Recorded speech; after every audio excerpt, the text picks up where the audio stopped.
গত বছরের তুলনায় এবছর সিপাহীজলা জেলায় অপরাধের হার অনেকটাই কমেছে জানিয়েছেন জেলার অতিরিক্ত পুলিশ সুপার রাজীব সূত্রধর। আজ মেলাঘর থানা পরিদর্শনে এসে কথা জানিয়ে তিনি বলেন, তদন্তকারী আধিকারিকদের দক্ষতা বৃদ্ধি এবং অত্যাধুনিক প্রযুক্তির ব্যবহার নিশ্চিত করতে নিয়মিত প্রশিক্ষণও দেওয়া হচ্ছে। এদিন তিনি জানান, তিনি থানার মালখানা, কোয়ার্টার কমপ্লেক্স সহ বিভিন্ন হাতিয়ারও পর্যবেক্ষণ করেন। পরিদর্শনের সময় উপস্থিত ছিলেন থানার ভারপ্রাপ্ত ওসি জয়ন্ত দাস প্রমুখ।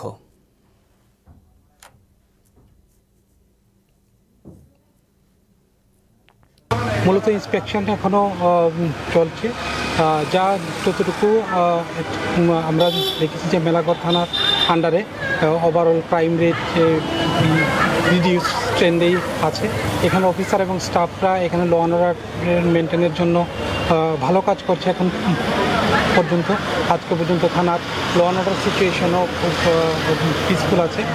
এনডিপিএস রিগার্ডিং আমরা ডিটেকশন করার জন্য আমরা প্রচেষ্টা চালিয়ে যাচ্ছি।